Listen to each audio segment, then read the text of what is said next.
कल हम लोगों ने डाइपोल, क्वाड्रपोल ये सब चीज़ें कवर की है ना, मतलब हमने पॉइंट चार्ज का कवर कर लिया था। एक सवाल आपको दिया गया था कि एक तो मैंने कहा था फिजिकल सिग्निफिकेंस में पोलर नॉन पोलर बना लिया होगा है ना। एक सवाल एक दो दिन पहले दिया था कि डाइपोल के फील्ड में तो E जो है वो inversely proportional to r cube आता है।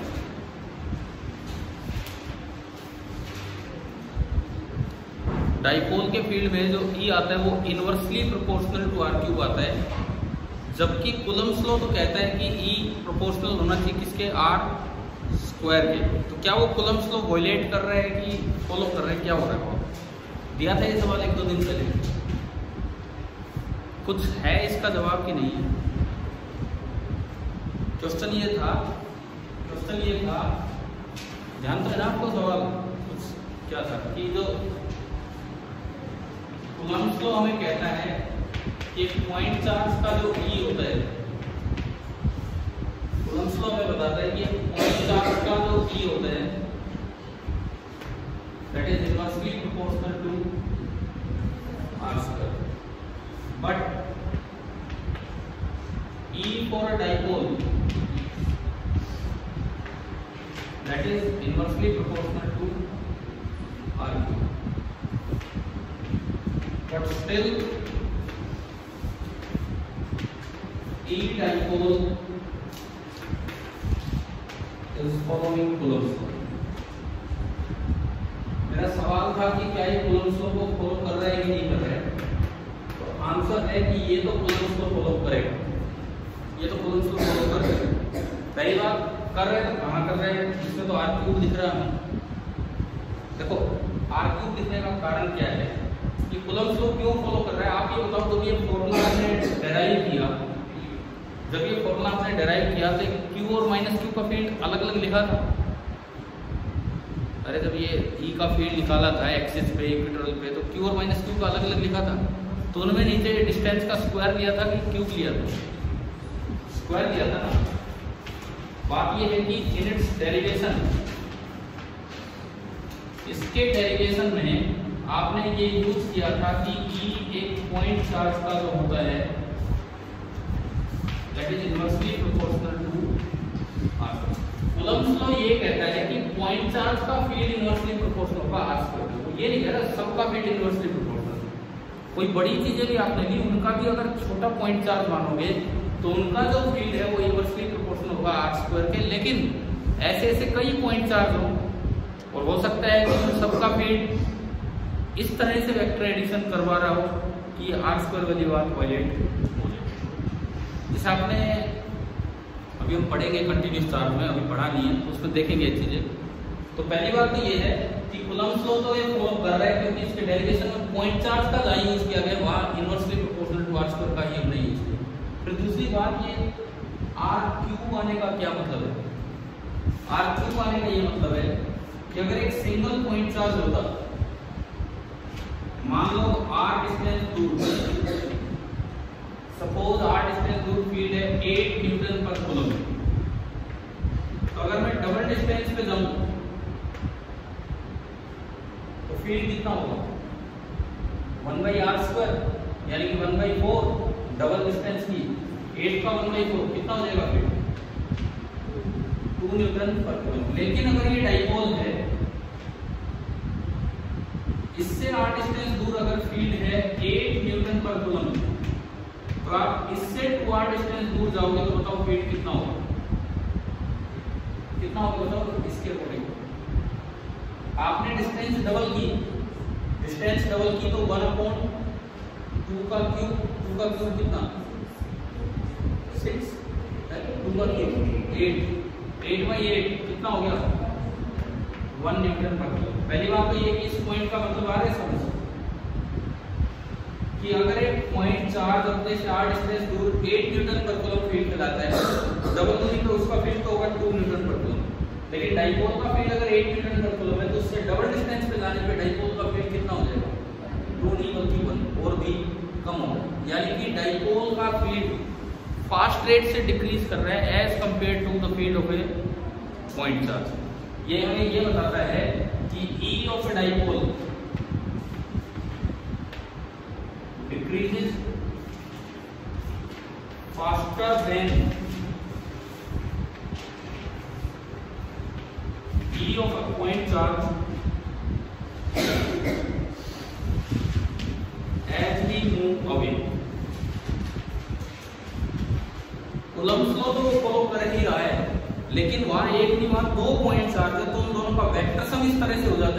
ज़्यादा रेट से डिक्रीज कर रहे हैं। और इसका फिजिकली अगर हम सोचें कि क्या रीज़न है, इसका क्या लॉजिक है, तो वो भी सुनो आप। क्यों फास्ट रेट से डिक्रीज कर रहे हैं? जब आप बहुत दूर हो जाओगे तो डाइपोल इतना छोटा है कि आपको प्लस क्यू और माइनस क्यू लगभग एक जगह दिखेंगे। प्लस क्यू से जितनी दूरी है उतनी ऑलमोस्ट दूरी किससे? माइनस क्यू से। प्लस क्यू का फील्ड होगा रेडियली आउटवर्ड, माइनस क्यू का फील्ड होगा रेडियली इनवर्ड। दोनों में डिस्टेंस ऑलमोस्ट सेम है, तो दो जरा से फील्ड, देखो इसका फील्ड भी जरा सा हो गया, इसके दो जरा से फील्ड लेकिन अपोजिट डायरेक्शन में है, तो क्या वो कैंसिल आउट नहीं हो रहे होंगे? तो जितना जरा सा होना चाहिए था उससे भी और छोटा हो जाएगा। समझ आ रहा है? कूलम्ब्स लॉ तो कहता है कि ये 8 का 2 ही होना चाहिए था, पर वो 2 के आसपास के दो ऐसे हैं कि वो अपोजिट डायरेक्शन में बन रहे हैं, तो इससे वो कैंसिल आउट होकर और भी छोटा हो गया। तो कितना हो गया? 1 हो गया। एक बार बुक दिखाना एनसीईआरटी को, क्या पता है ऐसा कुछ उसमें वो मैं देखता हूँ इसे काम तो आ रहा है मुझे थोड़ा सब पॉइंट।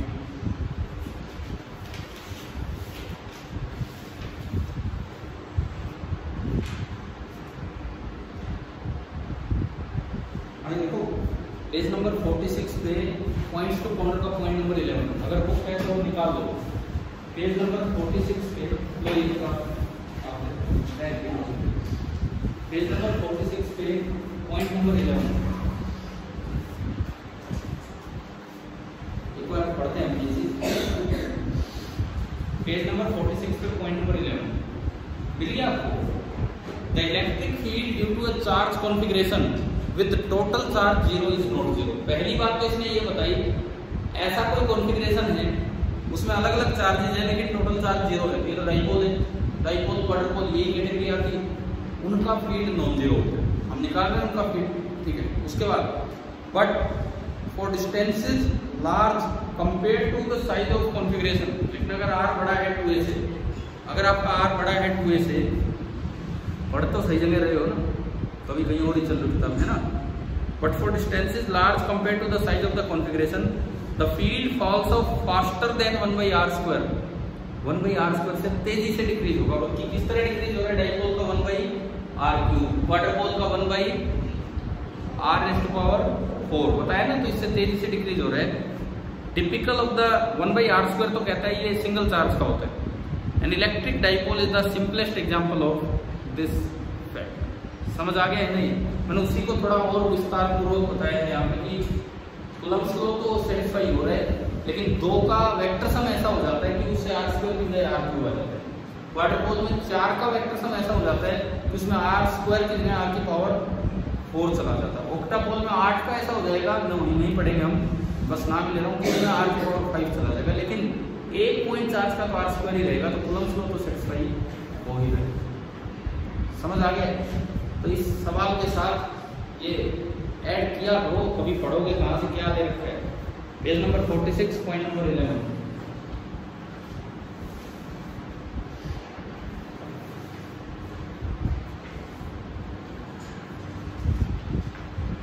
पेज नंबर पे पॉइंट नंबर 11 था, जिसमें कुछ जिससे सवाल बनता है, कुछ और चीजें।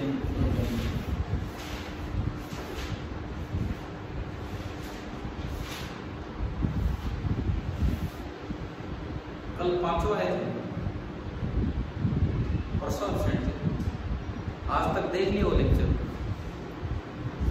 अरे इधर मेरे से बात करो, आज तक भी नहीं देखा भाई, हदी है, लापरवाही नहीं।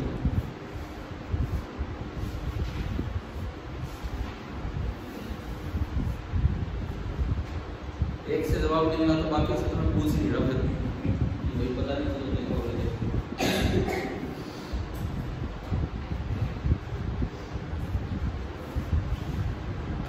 कौन सा लेक्चर था? डाइपोल मोमेंट वाला था या फील्ड कैलकुलेट करने वाला? एक्सिस और इक्वेटोरियल बोथ था।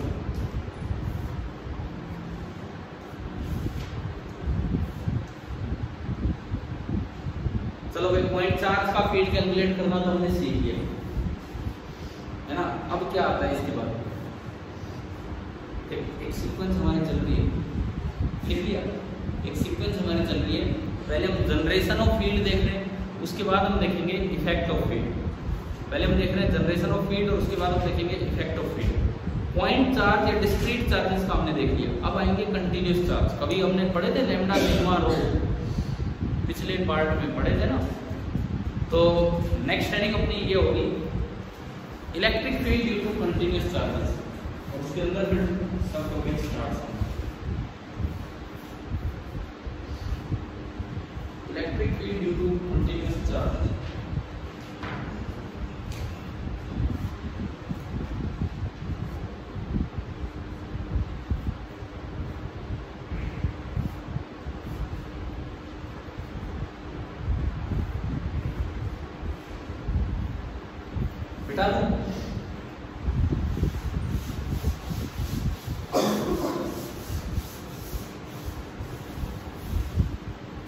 अब देखो इसमें हम क्या क्या पढ़ रहे होंगे। ऐसा नहीं कि हम सारे प्रूव करेंगे, लेकिन हम क्या क्या पढ़ रहे होंगे। लाइन चार्ज में हम लेंगे रिंग, पहली चीज रिंग, दूसरी स्ट्रेट वायर जिसमें लॉन्ग वायर भी और फाइनाइट वायर भी। लाइन चार्ज में एक लेंगे रिंग के बाद आर्क, आर्क रिंग पूरी ना हो कोई आर्क, ठीक है, बहुत है लाइन चार्ज लेना। सरफेस चार्ज में हम लेंगे एक लार्ज डिस्क, पहले एक छोटी डिस्क फिर एक बड़ी डिस्क, और एक लेंगे सेल, सेल जिसकी सरफेस पे चार्ज हो। वॉल्यूम चार्ज में हम लेंगे एक स्फीयर, पूरे के अंदर चार्ज हो रहा हो, ठीक है ना। बस इतनी सी चीजें ले ली, लेकिन इतनी सी काफी होगी। तो नंबर 1 ये जो कंटिन्यूस चार्ज वाला हम स्टार्ट कर रहे हैं, नंबर 1 पहला। अब ये बार बार इलेक्ट्रिक फील्ड इंटेंसिटी को हम ऐसे लिख सकते हैं E वेक्टर साइन के साथ due to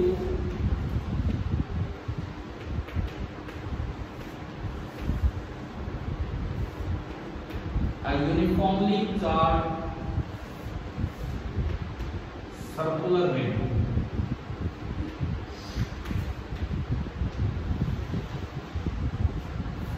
E due to a uniformly charged circular ring, ये हमारा पहला टॉपिक।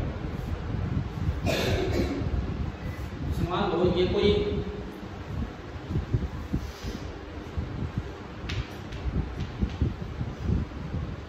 अब एक बात ध्यान रखना, चाहे किसी का भी फील्ड आर पे कैसे भी डिपेंड करे, r cube, directly proportional to r, inversely proportional to r, कैसे भी कूलम्स तो कहीं फेल नहीं हो रहा होगा। पॉइंट कोई भी टॉपिक ले लो, उसमें एक पॉइंट चार्ज मानोगे, उसका फील्ड तो 1/r² पे डिपेंड करेगा, लेकिन कई पॉइंट चार्ज पास पास रखें तो उनका वेक्टर सम हो सकता है कि किसी और तरह से बन जाए, ठीक है। ये हमने एक सर्कुलर रिंग ली, ये डैश से दिखाने का क्या मतलब है कि ये इसका एक्सिस व्यू दिखाना, जो कट हो रहा है एक्सिस ये हिस्सा बाहर है, रिंग का ये हिस्सा बोर्ड के बाहर है, और जो डैश दिखा है वो हिस्सा बोर्ड के पीछे। कई बार क्या होता है डैश नहीं दिखाते सवाल में, रिंग दिखाते हैं। अब आप अगर ये एक्सिस ना बना रखा हो ना, तो आप कभी भी ये डिसाइड ही नहीं कर सकते हो। अगर ये एक्सिस ना बना रखा हो तो आप कभी ये डिसाइड नहीं कर सकते हो कि ये वाला हिस्सा आगे है या वो वाला हिस्सा आगे। आपका देखने का नजरिया होगा, आप एक बार घर जाके खुद एक ऐसे रिंग बनाना, डैश मत दिखाना, एक्सेल मत दिखाना, और आप जज करके देखना कौन सा पार्ट आगे और कौन सा पीछे। आप अगर देख पाओगे एक तरीके से आपको लगेगा कि ये पार्ट आगे, और दूसरे तरीके से उसको देखोगे दूसरे तरीके का कुछ मतलब नहीं, उसी तरह देखना है, बस आपको सोचना है। एक बार आप देखोगे ये आगे तो वो भी आगे आ ही पाएगा। चलो मैं एक और सवाल आपसे पूछता हूँ, इस पे जा रहा हूँ रिंग पे। भगवान ने हमें 2 आंख क्यों दिए, एक क्यों नहीं दी? 10th करके आए ना 1-2 साल पहले, या कोरोना था उस समय ना, नहीं था, वो तो हमने ढंग से किए। तो भगवान ने हमें 2 आंख क्यों दिए, एक आंख क्यों नहीं दी? एक कारण तो होता है उससे फील्ड ऑफ व्यू बढ़ जाता है। फील्ड ऑफ व्यू भाई एक आंख से तो मैं इतनी चीजें देख पाता, फिर मैं यूँ घूमता रहता है, ठीक है। और 2 आंख से मैं थोड़ा ज्यादा तरह की इधर उधर की बिना गर्दन घुमाए देख सकता हूँ, फील्ड ऑफ व्यू बढ़ जाता है। दूसरा फायदा, आप कभी भी ना डेप्थ एक आंख से आप घर जाके करना, अब देखना 10th की किताब उठाना पड़ी हो तो आपके पास टेरियोप्सिस दिया होगा, उसमें कहीं ना कहीं दिया होगा, उसमें आई वाले चैप्टर में कि 2 आंखें क्यों दे रखी है। मोर टू नो में काफ़ी कुछ बता जाते हैं एनसीईआरटी वाले। आप घर जाके एक एक्सपेरिमेंट करना, 2 पेन लेना और यूँ पास पास, ठीक है। आप मत लेना, आपको तो पता ही है कौन सा आगे और कौन सा पीछे, आप मत लेना। सामने कोई भाई बहन पापा मम्मी जो भी हो, उनको कहना ये 2 पेन लो, और आपका जो मन करे उस पेन को आगे करो और जो मन करे उस पेन को पीछे। और उसके बाद आप अपनी एक आंख बंद करना और एक आंख से देखना और आप कोशिश करना क्या आप सही बता पा रहे कौन सा पेन आगे और कौन सा पीछे। अभी मत करो, अरे सुनो यार, आपको तो पता ही, आप कैसे, आपको तो पता ही वही दिखेगा। मैं कह रहा हूँ किसी और को सामने बैठा के और उनको पास दो पेन लेके करके देखना। ये छोटा सा आपका एक्सपीरियंस रहेगा। जरूरी नहीं है, हो सकता है आप वो आपके दिमाग में एक पिक्चर चल रही हो, ये आगे ये पीछे, 50% प्रोबेबिलिटी है कि आप वो सही बताएं और 50% प्रोबेबिलिटी है कि आप वो गलत बताएं। बिकॉज एक आंख से कभी 3D का आइडिया नहीं होता, डेप्थ आप नहीं बता पाएंगे क्या है क्या नहीं। इस फिनोमेना को स्टीरियोप्सिस बोलते हैं। आप 10th की किताब उठाओगे तो मुझे लगता है उसमें मिल जाना चाहिए ह्यूमनाइज। ठीक है, तो यहाँ सुनिए, अभी यहाँ सुनिए, यहाँ एक आंख दो आंख का चक्कर नहीं है। आप अगर रिंग ऐसे बनाओगे और एक्सेस नहीं बनाया तो आप आइडिया नहीं लगा पाओगे, लेकिन अभी आइडिया लग रहा है। ये वाला हिस्सा बोर्ड के बाहर है, वो पीछे है। और मैंने माना कि पूरे पे जो चार्ज है यूनिफॉर्मली कितना बटा हुआ, माना मैंने कि रिंग का रेडियस कितना है r, और रिंग के एक्सिस पे स्मॉल r डिस्टेंस दूर, ये मेरा कोई पॉइंट है a जहां मुझे फील्ड निकालना, ये मेरा पॉइंट है a जहां मुझे फील्ड निकालना। ठीक है, देखो गिवन क्या क्या है, कैपिटल Q गिवन है, R गिवन है और स्मॉल r गिवन है। मतलब कैपिटल Q दे रखा है, चार्ज टोटल, रेडियस दे रखा है, एक्सिस पे कितनी दूर पॉइंट है सेंटर से वो दे रखा है। और मुझे निकालना क्या है, टू फाइंड, मुझे निकालना है E एट पॉइंट A, ये मुझे निकालना।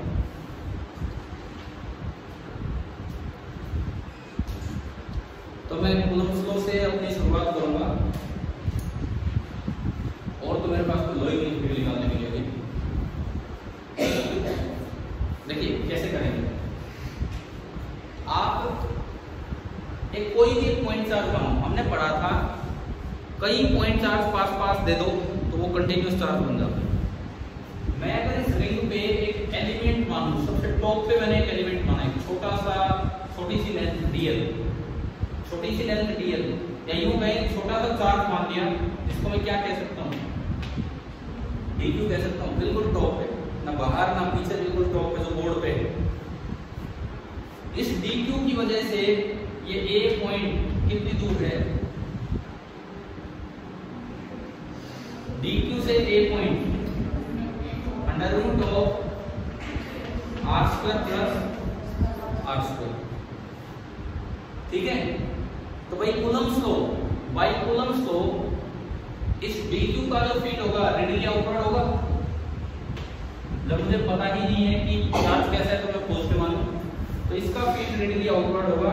जो dE आया dE, अभी तो मैं k ही लिख के चलूं, बाद में बोल देंगे 1.45 k into dq divided by distance का स्क्वायर, अंडर रूट हट जाएगा और r square plus r square, k into dq upon r square plus r square.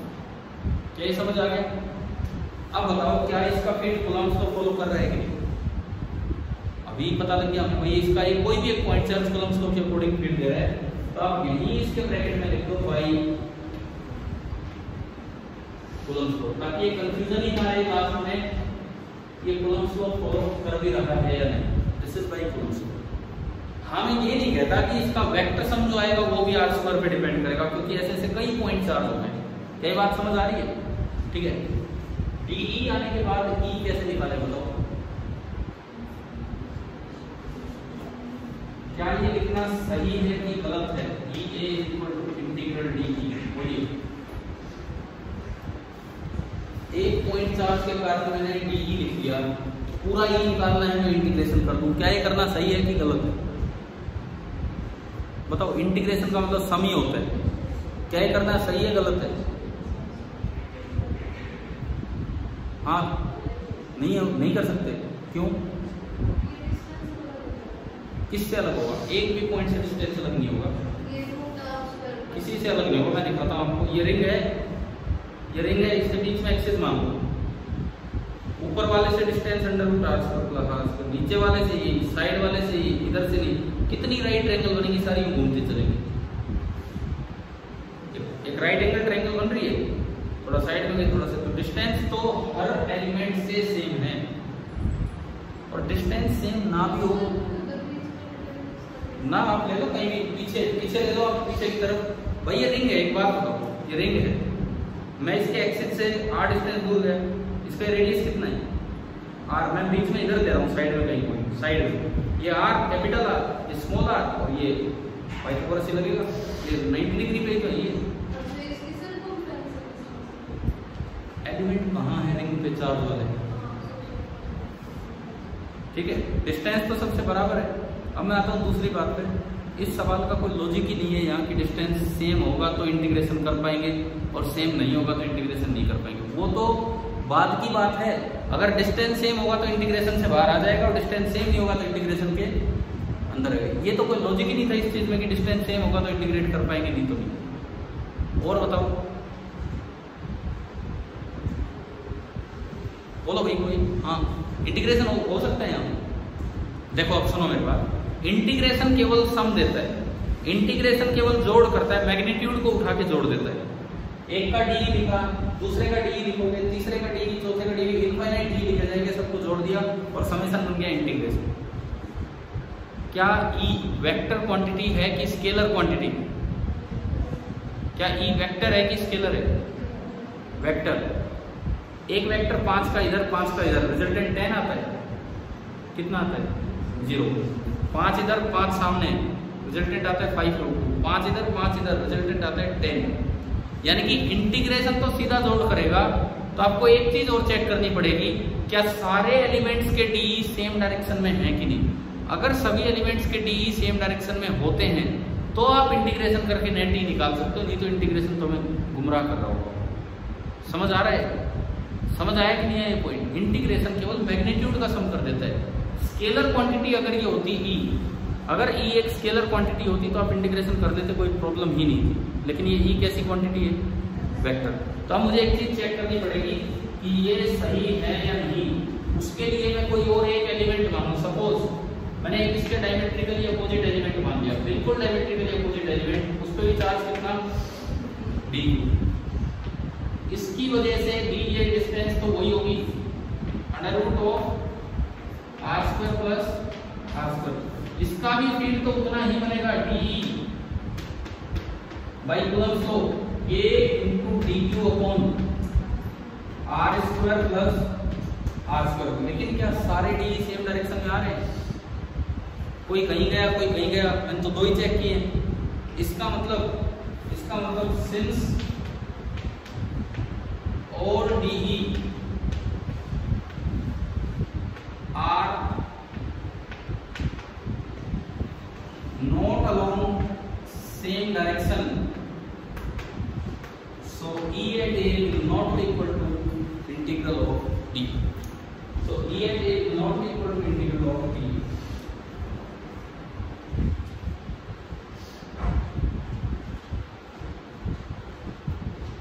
इन छोटी छोटी चीजों को आप ढंग से समझ के चलो। इलेक्ट्रोस्टैटिक्स अच्छा बनाना है तो एक पॉइंट को समझिए क्या है। क्या ये पॉइंट समझ आ गए? इलेक्ट्रोस्टैटिक्स की फिजिक्स अच्छी करनी है तो आपको पॉइंट समझने होंगे। तो अब कैसे करें? अब फिर हम कैसे निकालें नेट ई? क्या करना चाहिए? सुनिए, ऐसे में क्या करना चाहिए सुनिए। आप यहाँ पे 2 एक्सिस मान लीजिए। Let this be the origin. Let एक चीज में मान रहा हूँ, एक डायरेक्शन को मैं बोल रहा हूँ एक्स एक्सिस और एक को मैं बोल रहा हूँ वाई एक्सिस। ये मैंने बोला है एक्स एक्सिस और ये मैंने बोल दिया कौन सा एक्सिस? Y axis.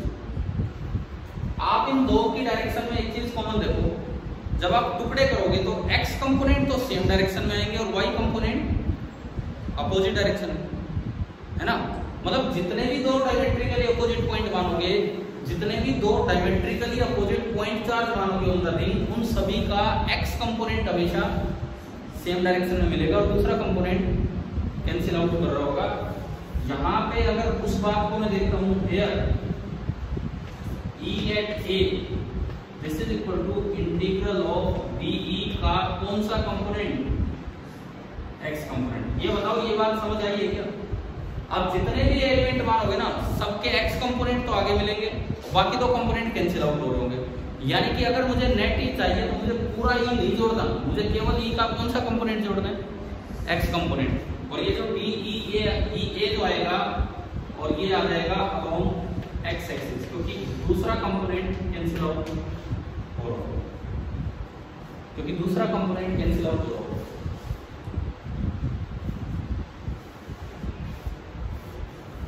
ठीक है, अब अगली चीज सुनो, DE तो लिख रखा है, लेकिन मुझे क्या चाहिए DE का x कंपोनेंट, तभी तो मैं इंटीग्रेट करूं। पहले मैं DE का x कंपोनेंट लाऊं। Let this angle be theta, मैंने मान लिया कि एंगल थीटा है, तो जहां भी ये DE था वहीं मैं लिख लूं कि DE का x कंपोनेंट क्या बनेगा, k dq upon r square plus r square और इनटू क्या आएगा cos थीटा। एक बार कुछ साल पहले Delhi region all India CBSE का पेपर आपका होता है, AISSE की हम बात करें जो 12th एग्जाम है, दिल्ली रीजन का अलग पेपर होता है, outside Delhi region all India का अलग पेपर होता है, फॉरेन का अलग, इस तरह से 3 पेपर होते हैं। तो कुछ साल पहले दिल्ली रीजन में बोर्ड एग्जाम में ये प्रूफ आ गया था 3 नंबर का कि रिंग का एक चार्ट रिंग का आप ये निकालें। तो आप ऐसा ना समझे कि भाई कुछ नहीं, केवल फिक्स टॉपिक ही आते हैं, इवन बोर्ड एग्जाम में भी थोड़ा थोड़ा चेंज होते आते हैं। ठीक है, तो ये आ चुका है दिल्ली रीजन वाले में प्रूफ। और घर से समझिए इस चीज को कि DE का x कंपोनेंट लिखना आ गया, अब मुझे cos थीटा चाहिए भाई, क्योंकि मैं वेरिएबल क्यों बढ़ाऊं, देखो ये थीटा तो ये कितना 90 माइनस थीटा, ये एंगल तो 90 डिग्री बटा 15 होगा। ये थीटा है तो ये वर्टिकली अपोजिट एंगल है ना, वर्टिकली अपोजिट एंगल, ये कितना होगा थीटा, समझ आया? तो वर्टिकली अपोजिट एंगल है तो ये थीटा, और ये तो रेडियस है ही, इस ट्रायंगल से cos थीटा कितना, cos theta base upon hypotenuse. cos theta अगर मैं इस ट्रायंगल से देखूं तो जो आपका cos थीटा बन रहा है, cos theta is coming out to be r upon under root of r square plus r square. ये इसका कोई यूज ही नहीं दिया हमने, इसका तो कोई यूज ही नहीं दिया, हम तो सीधा थीटा से इधर थीटा पहुंच गए। ठीक है, तो अगर मैं उसमें cos थीटा रखूं तो DE का x कंपोनेंट कितना बना, अगर मैं इसमें cos थीटा की वैल्यू रख दूं, ये देखो DE का x कंपोनेंट बन रहा है k dq, cos थीटा में ऊपर तो r है और नीचे r square plus r square power half और एक पावर 1 ये रही, तो पावर कितनी होगी 3/2। तो ये आपका बना r square plus r square, और जो पावर होगी वो पावर कितनी होगी 3/2।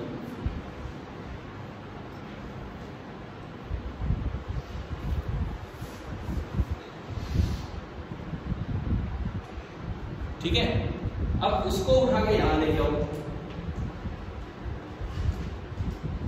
उस DEX को उठा के यहां लेके आओ। भाई समझ तो आ गया ना, DEX ही क्यों लिया, पूरा DE नहीं लिया, उससे ये बनेगा। तो अगर मैं यहां इसमें इंटीग्रेट कर ले जाऊं तो E at A क्या बनेगा,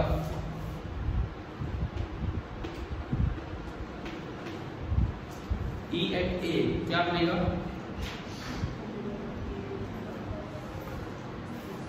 K एक R एक नीचे r square plus r square की पावर 3/2, और ये इंटीग्रेशन बन रहा है with respect to q, integral dq, और ये बन गया, सही लिखा होगा।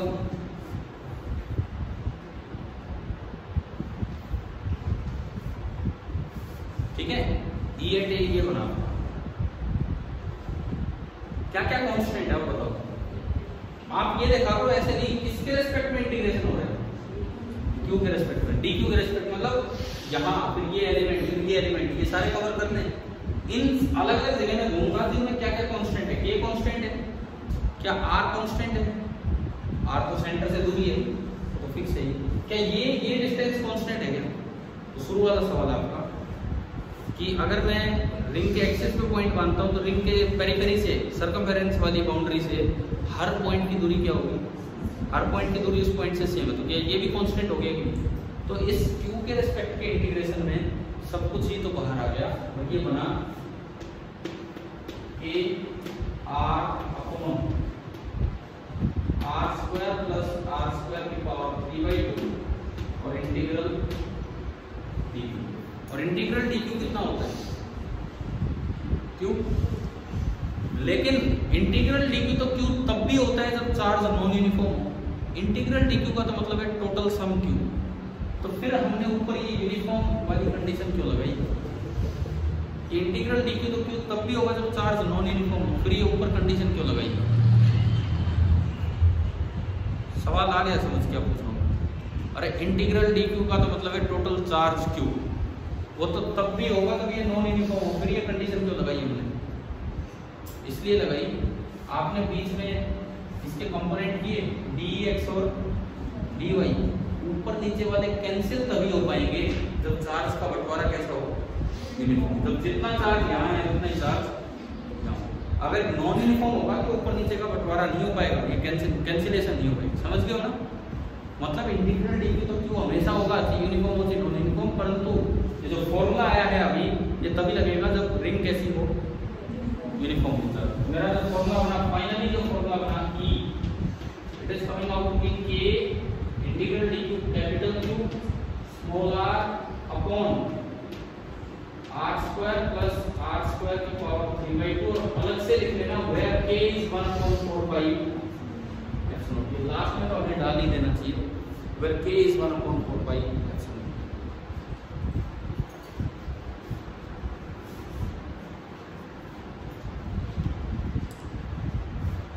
अब देखो इसमें तो कहीं r स्क्वायर पे प्रोपोर्शनलिटी आई नहीं, ऊपर भी r आ रहा है नीचे भी r स्क्वायर की पावर 3/2 बन ही नहीं रहा हो। तो क्या इसको देख के मैं यूं कह दूं कि कूलम्ब लॉ फेल हो गया या कूलम्ब लॉ ये फॉलो नहीं कर रहा? बिल्कुल कर रहा है। कूलम्ब लॉ तो मुझे यहाँ चेक करना था, कूलम्ब लॉ तो मुझे यहाँ चेक करना था, बिल्कुल फॉलो कर रहा है। वो लास्ट में तो सबका वेक्टर सम से क्या बने उससे मुझे कोई मतलब नहीं। ठीक है, ये फॉर्मूला याद हो जाएगा, करना ही है तो याद।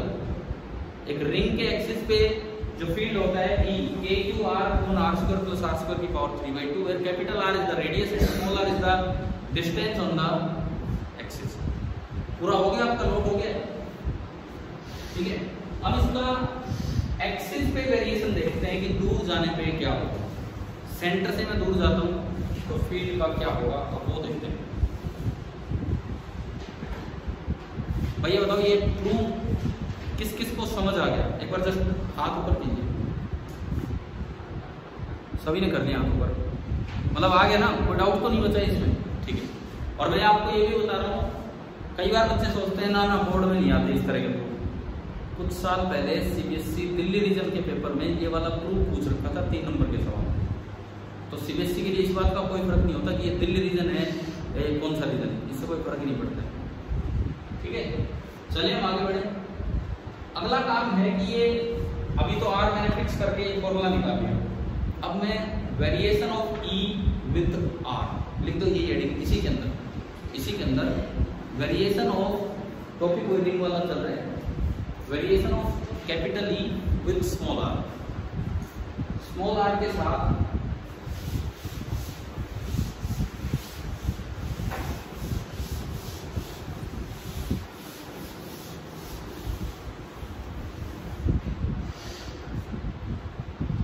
पहले तो अपना फॉर्मूला बताओ क्या आया? E equal to K Q small r upon r square plus r square की पावर 3/2। ये फॉर्मूला तो अभी याद हो जाना चाहिए क्लास में। ठीक है, अब देखते हैं कि ये कैसे क्या वेरी करेगा। देखिए इस पे चार्ज है Q, कैपिटल R,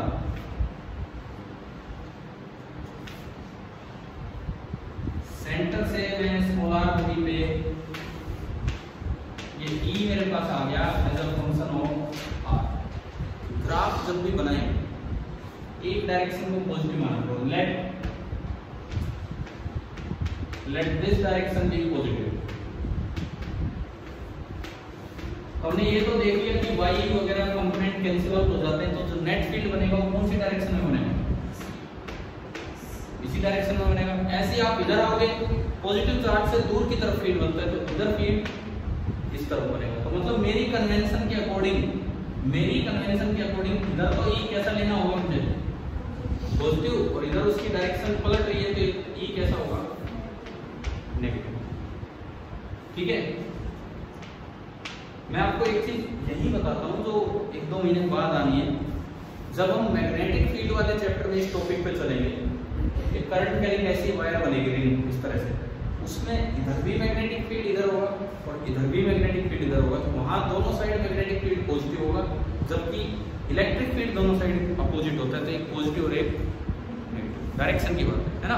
अब देखो, अब मैं इसका ग्राफ प्लॉट करूंगा।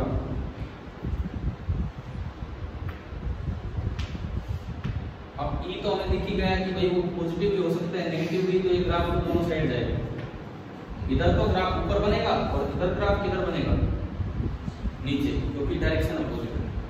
सीधा इस पे इतना आसान नहीं पहुंचना, पहले यहाँ से कुछ चीजें हम करके देखेंगे। सुनो, एक तो अपना डायग्राम ऐसे बना दो बिल्कुल इसके साथ ये, ताकि दिखता रहे कि हमें हाँ किधर जा रहे हैं किधर नहीं। ये चीज तो कर ही दो, फिर हम नीचे नीचे कुछ पॉइंट्स करते चलेंगे और ग्राफ को आगे बढ़ाते चलेंगे। आप लोग ग्राफ लास्ट में बनाएंगे।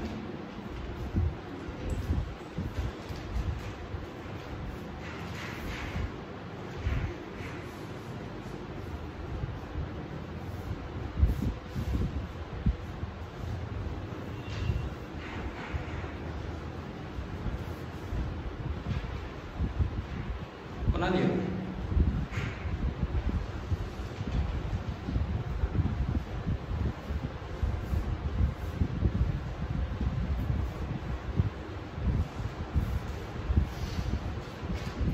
चलिए देखिए, ग्राफ बनाते हैं।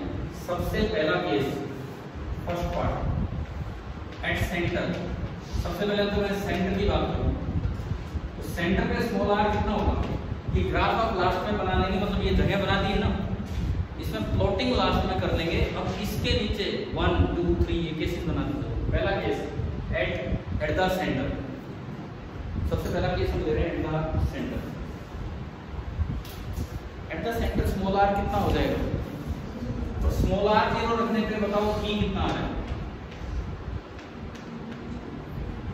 ऊपर तो क्या बन रहा है? 0, नीचे बन रहा है नॉन जीरो, ये 0 और ये r क्यूब बन जाएगा। एक मतलब ऐसा नहीं है कि ऊपर 0 दिखते हैं हम आंसर 0 दें। एक चीज और चेक करनी होती है, कभी 0/0 फॉर्म तो नहीं बन रही। एक दिन बताया ना आपको 0/0 टाइप फॉर्म की वैल्यू कुछ भी हो सकती है। तो ये जो बनेगा E, ये बनेगा 0 अपॉन और नीचे r3, यानी कि ये कितना आ गया? 0। तो हमारा पहला एक अच्छा सा रिजल्ट आ गया है कि यूनिफॉर्मली चार्ज रिंग के सेंटर पे जो नेट इलेक्ट्रिक फील्ड है वो कितना होता है? 0। कूलम्ब्स लॉ तो वायलेट नहीं हो रहा। कूलम्ब्स लॉ तो कहते हैं कि भाई फील्ड होना चाहिए, इसकी वजह से जो फील्ड होगा वो r डिस्टेंस दूर के r², लेकिन उतना ही इसकी वजह से ऊपर, तो दोनों क्या कर देंगे? सेंटर पे एक दूसरे को बिल्कुल कैंसिल आउट। समझ गए? कूलम्ब्स लॉ वायलेट नहीं हुआ, लेकिन वो वेक्टर सम ऐसा हो गया कि सब कैंसिल आउट हो।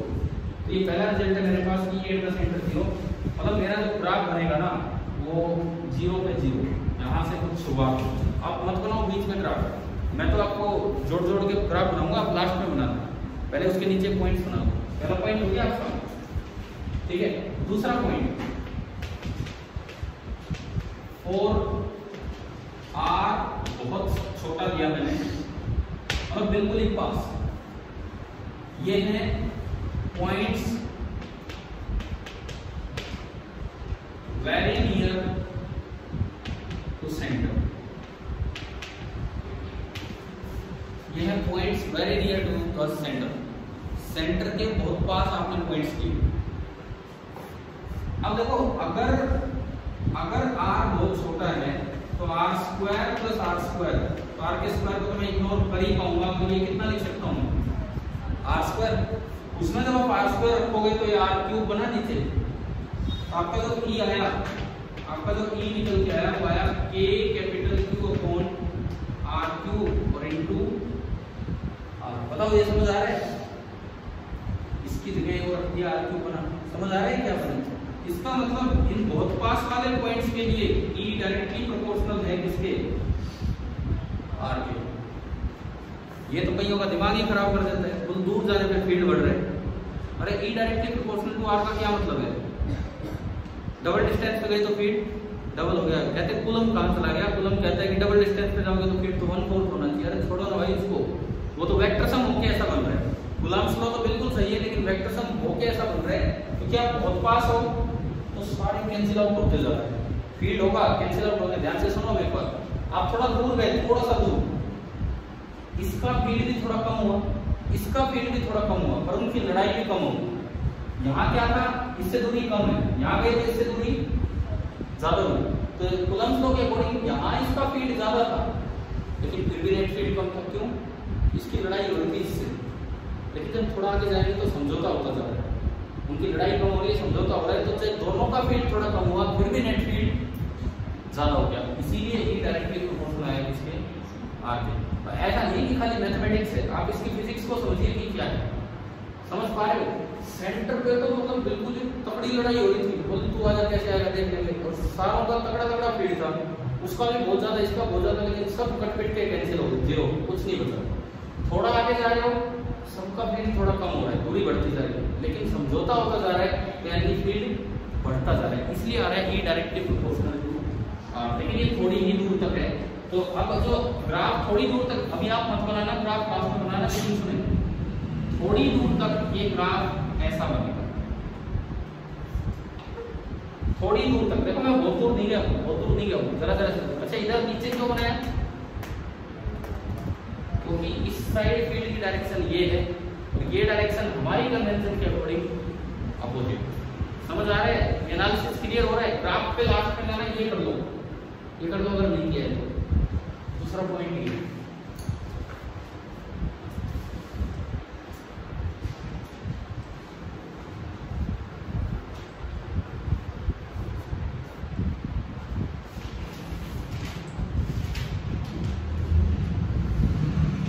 अब तीसरा पॉइंट हो गया ये no.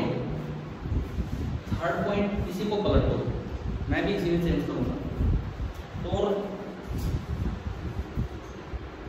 R very very much greater than capital R,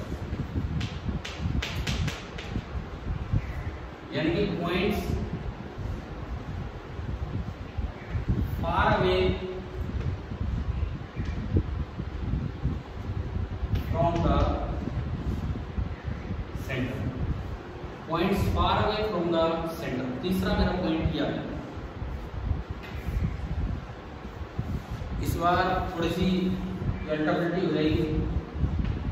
अगर R बहुत बड़ा है, अगर R बहुत बड़ा है तो R स्क्वायर तो बहुत बड़ा होगा, तो मैं इसको इग्नोर कर सकता हूँ कि ये चीज क्या बनेगी? Nearly R square. समझ आ रहा है ना? और जब इसको R स्क्वायर की पावर 3/2 रखोगे तो R क्यूब बचा, और R क्यूब बचेगा और ऊपर एक R है, नीचे R क्यूब बचा, तो ये क्या आ गया? E is inversely proportional to R square। समझ आया? जब आप दूर चले जाएंगे तो यार ये तो वही कूलम्स लॉ वाली बात ही दिख रही है। ऐसा क्यों हो रहा है? क्योंकि बहुत दूर से ना ये देखिए पॉइंट सी दिखेंगे हमें, कोई मैं बहुत दूर चला गया, मैं बहुत दूर चला गया, तो मुझे तो देखिए पॉइंट ऑब्जेक्ट की तरह नजर आएगी, इसीलिए वो लगभग कूलम्स लॉ का एक फॉर्म बन गया। समझ आ रहा है? Some constant upon R square, यानी कि ये जो ग्राफ है, ये ग्राफ दूर वाले पॉइंट्स पे ऐसे जा रहा होगा, inversely proportional to R square. लिखने की जरूरत नहीं है ऐसे। सिमिलरली इधर भी दूर वाले पॉइंट्स पे ये ऐसे आ रहा है, ये नीचे बनाना पड़ेगा, वो ऊपर बनाना पड़ेगा। क्या ये पॉइंट क्लियर हो गया? ठीक है। अब फिर बीच का काम रह गया। यूं बताओ, ये बड़ा है और फिर कम हुआ है, तो बीच में क्या हुआ होगा? ये मैक्सिमम हुआ होगा, बीच में जरूर मैक्सिमम हुआ होगा। तो सबसे important case, fourth case, number 4। Number 4 आप लिखिए, लेट, नंबर 4 में आप लिखिए let E capital E be maximum, let E be maximum at R बराबर R0, let E be maximum at R बराबर R0। ये कोई मैंने R0 माना, मतलब बीच में मैंने कोई एक पॉइंट मान लिया R0, जहां पे इधर का होगा तो -R0, जहां पे फील्ड क्या हुआ होगा मैक्सिमम होगा। ठीक है, तो मैं इस चीज पे चलूं। अब वो कैसे ढूंढे कहाँ मैक्सिमम होगा, थोड़ा सा उसके लिए डिफरेंशिएशन करना पड़ेगा। हमने पहले भी सीखी ये चीज़, मैक्सिमम मिनिमम पे उस फील्ड का डिफरेंशिएशन 0, और कंफ्यूजन ही नहीं है, मैक्सिमम ही आना है तो डबल डिफरेंशिएशन पे जाने की जरूरत नहीं है। अरे थोड़ा और बिठाइए इसको, समझ आ गया ना। ये यार ये होता है एनालिसिस, कोई एक टॉपिक आप करें तो उसको ढंग से समझिए क्या है क्या नहीं, अरे फॉर्मूला का समझ में कुछ नहीं होगा। अब मुझे ये देखना है कि मैक्सिमम कहाँ होगा। चौथा केस आप कर रहे हो, मैं इसको भी हटाता हूँ, बना रहा हूँ। तो इसके लिए आपके पास है E as a function of R, और वो किस फॉर्म में है U बाई V, क्योंकि ऊपर भी R आ रहा है और नीचे भी R आ रहा है। ठीक है, तो मैंने निकाला पहले DE बाई VR। देखो जो कांस्टेंट पार्ट है उसको तो बाहर रखो, A और Q, ये तो आपका है कांस्टेंट। अब आपको U बाई V का डिफरेंशिएशन याद है क्या, थोड़े दिन पहले भी आया था, मैं एक बार लिख देता हूँ। D by dr of U by V, सबसे पहले डिनोमिनेटर में V का क्या कर दो स्क्वायर, याद है, फिर V as it is into differentiation of U minus U as it is into differentiation of V, है ना भाई, क्लियर है। अब देखो सबसे पहले V का स्क्वायर, V का नहीं इसका स्क्वायर करोगे तो क्या बना है नीचे R square plus R square की पावर 3, ये बना R square plus R square की पावर 3, है ना। फिर V as it is, V मतलब ये पूरी चीज एज इट इज चली जाएगी, R square plus R square की power 3/2 as it is into D by dr of U। U कौन है भाई, U कौन है, अरे U कौन है इसमें, U R ओनली R, यही तो है U, समझ में आ रहा है। D by dr of R minus U as it is, यानी कि R as it is into D by dr of V। V कौन है, V है R square plus R square की पावर 3/2। देखो इतने से मैथमेटिक्स से घबराना नहीं है अगर आप फिजिक्स पढ़ना चाहते हैं, ये तो कोई कुछ मैथ्स ही नहीं है, ये तो जरा सा मैथ्स है। ठीक है, बाई चांस फिजिक्स में आगे चले गए तो फिर मैथ्स से आगे, मतलब 12th से आगे जितने बच्चे जो नॉन मेडिकल लाइन के हैं और जो बीएससी करना चाह रहे हैं, ऐसा कौन कौन है जो नॉन मेडिकल की और बीएससी करना चाह रहे हैं, चलो ठीक है आपको, और भी नॉन मेडिकल के कौन कौन है, हो सकता है इनमें आगे बीएससी कर रहे हो, पता नहीं है भाई। ठीक है, मतलब मजबूरी बस ये कि आपका तब तक मूड बन जाए तो भाई फिजिक्स से जाएगी मैथमेटिकल, आगे ग्रेजुएशन वाली फिजिक्स में हाई मैथमेटिक्स है, पूरी मैथमेटिकल फिजिक्स एक अलग सब्जेक्ट होता है, तो ये तो कुछ भी नहीं है।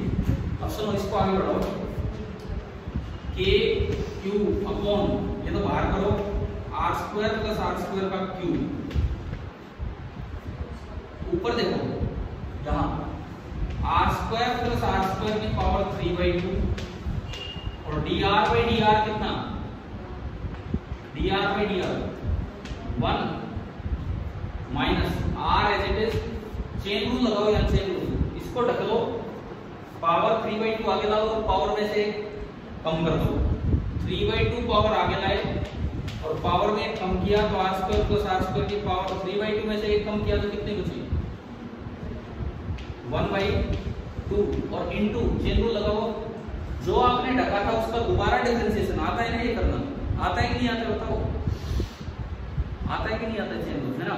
तो ये जो चीज है ब्रैकेट में, इसका दोबारा डिफरेंशिएशन, पहले तो इसको ढक के r मान दिया, पावर बाहर आई, पावर में कम किया, अब वो क्या ढक रखा है उसका डिफरेंशिएशन, क्या ढक रखा है, r square plus r square, इसका डिफरेंशिएशन करोगे तो r स्क्वायर का तो 0, ये तो कांस्टेंट टर्म है, और इस r स्क्वायर का with respect to r 2r into 2r। समझ आया चेन रूल कैसे लगाया ये समझ आना चाहिए। अब देखिए 2 से 2 गया बस,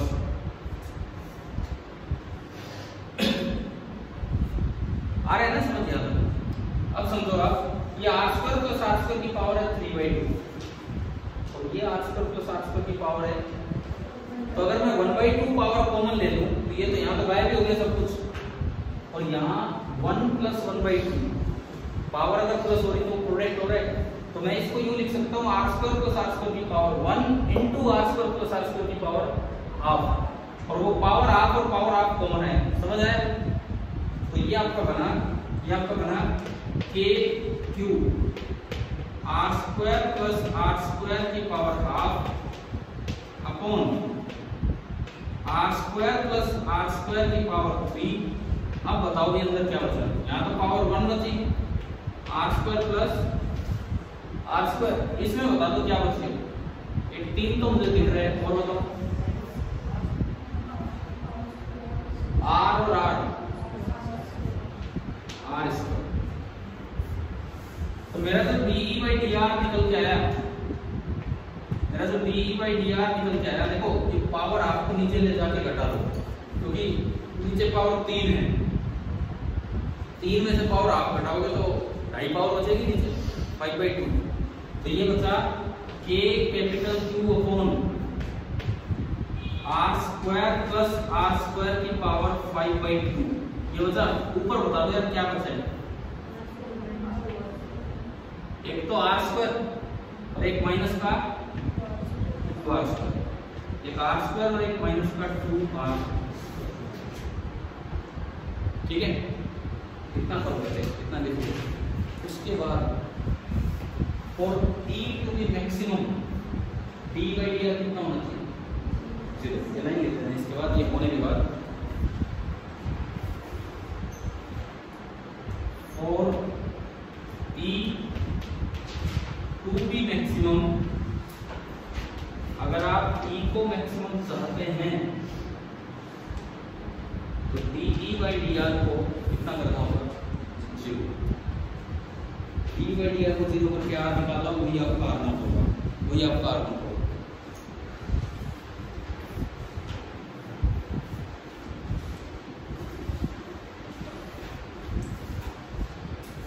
कितना आ रहा है r बताओ भाई? ये चीज तो 0 हो ही नहीं सकती। बचा क्या है? ये बचा है, तो r² माइनस 2r² को आपने 0 किया, तो अगर आप r² माइनस 2r² को 0 करते हैं तो यहाँ से r² आ गया r²/2, और इधर से r = r/, प्लस माइनस लगा सकते हैं क्योंकि एक पॉइंट उधर होगा और एक पॉइंट इधर होगा। r/√2 लगभग कितने टाइम्स आ पॉइंट कितने? √2 कितना होता है? 1.4 मानो, 1.4 होता है। एक को 1.4 से डिवाइड करें कितना बचेगा? बहुत आसान है, डिवीजन आसान नहीं है। आप क्या करो, इसको √2 से ऊपर नीचे मल्टीप्लाई करो। √2 से ऊपर नीचे मल्टीप्लाई किया तो √2/2 बचा, ऊपर वाला √2 देख लो 1.4 अपॉन 2 कितना बचा? 0.7। समझ गए हो ना? कई तो इसको भी लग जाते हैं डिवाइड करने, लिख के बना के वो मटके से 1.4, फिर वो बहुत देर लग जाएगी भाई। इसको √2 से रैशनलाइज करके और करो आगे, तो ये कितना आया? r इज नियरली ±0.7r, यानी कि जो फील्ड मैक्सिमम होगा ना, बहुत पास होगा। ये दूरी भी 0.7r के आसपास होगी और ये दूरी भी 0.7r के आसपास होगी। यानी कि एक ग्राफ थोड़ी दूर का स्ट्रेट लाइन, ऐसा नहीं कि यहाँ तक स्ट्रेट लाइन जाएगा। सुनो भाई, ध्यान से सुनो, ऐसा नहीं कि यहाँ तक स्ट्रेट लाइन जाएगा, ये कर्व के रूप में आ जाएगा, लेकिन यहाँ पे क्या होगा? मैक्सिमम और ये जाके मिल जाएगा। समझ आ गया? इधर भी ये यहीं से एक कर्व के रूप में आ जाना है, यहाँ पे मैक्सिमम होगा और ये जाके मिल जाएगा। ग्राफ समझ आया कैसे? आखिरी काम बचा है इसी में। बच्चे यहाँ तक करके छोड़ देते हैं, लेकिन ये चीज भी पूछी जाती है, ये फील्ड मैक्सिमम कितना होगा। इसके लिए क्या करें? ये फील्ड मैक्सिमम कितना होगा, उधर पॉजिटिव उधर नेगेटिव, इसके लिए क्या करें? जो आर आया है उसको ई के एक्सप्रेशन में पुट करो। अभी आप अपनी वो कैलकुलेशन आगे बढ़ाओ, मैनिपुलेशन जो आप कर रहे हो, फिर लास्ट में ग्राफ बनाओ। तो काम पूरा थोड़ी हुआ है, कहीं और बना दिया होगा एकदम से ग्राफ, कोई बात नहीं। ग्राफ की जगह तो ऊपर थी, और उसमें वो वैल्यू और लिखनी है, तो वैल्यू और लिखिए। R equal to r by root two है ना, आर बाई रूट टू, ये उठा के इस E के फॉर्मूले में रखो, तो E मैक्स में निकालो K capital Q R by root two upon, ये देखो R बाई रूट टू का स्क्वायर कितना होगा? R square by two, R square by two plus R square 3R square by two, यानी कि 3/2 की पावर 3/2 भाई 3/2 R स्क्वायर बना, तो पावर बाहर लगी हुई है, और R स्क्वायर की पावर 3/2 वो क्या बनेगा आपका? R cube. आगे क्या समझ क्या किया मैंने? समझ आया क्या किया? मैंने यहाँ इसकी जगह रखा तो 3R स्क्वायर बाई 2 बना, 3/2 की पावर 3/2 और R स्क्वायर की पावर 3/2 R क्यूब। एक R से एक R कटा, तो ये एक तो बच गया K cube by R square, है ना भाई? अब फैक्टर संभालना है, फैक्टर संभालना है क्यों? एक तो बन रहा है 1/√2, एक तो 1/√2 मतलब 2 की पावर हाफ, ये 2 की पावर 3/2 ऊपर जाएगा, तो देखो फैक्टर क्या हो जाएगा? 2 की पावर 3/2 ऊपर गया अपॉन 3 रेज़ टू पावर 3/2 नीचे है, और एक 2 रेज़ टू पावर हाफ नीचे है। अगर 2 रेज़ टू पावर हाफ नीचे है तो मैं इसमें से घटा सकता हूँ 3/2 माइनस हाफ, 3/2 माइनस हाफ कितना होता है? 1, 2 की पावर 1, ओनली 2 बच गया ऊपर, ओनली 2 बच गया। 3 का क्यूब कितना होता है? 27, और पावर हाफ कितनी होती है? √2। तो क्या फैक्टर आया आपका? 2 अपॉन √27 और A cube by R square, ये आपका आ गया मैक्सिमम। 2 अपॉन √27 और K cube by R square. Check कर देना, कोई गड़बड़ ना हो, चेक कर देना। मुझे कोई याद नहीं, आप चेक कर देना क्या सच में ये ऐसी वैल्यूज हैं नहीं है क्या, ठीक है? तो अपना ये चेक कर देना, और ये यहाँ पे दिखा दो, यहाँ पे आके दिखा दो 2/27 K cube by R square, और नीचे -2/27 K cube by R square. मैं फिर कह रहा हूँ एक बार ये वेरीफाई कर लेना, ये फैक्टर सच में यही आ रहा है, कुछ और। अब आप ये बताओ, रिंग का फील्ड समझ आया? कंटिन्यूअस चार्ज में, लीनियर चार्ज में हमने अभी एक लिया है, ओनली रिंग। कल जब आओ कम से कम दिमाग में तो हो ही पूरा, घर जाके जरूर पढ़ना। मैं कहूँगा खुद करके देखना कि क्या ये आप डेराइव कर पा रहे हो, क्या ये केसेस निकाल पा रहे हो, और ये फॉर्मूला एक याद रख जाना, इसे वेरीफाई करना है। 2/√27 ही बन रहे हैं, K अलग से होगा 1/4 पाई, अच्छा ठीक है? आगे हम कल करते हैं इसके बाद।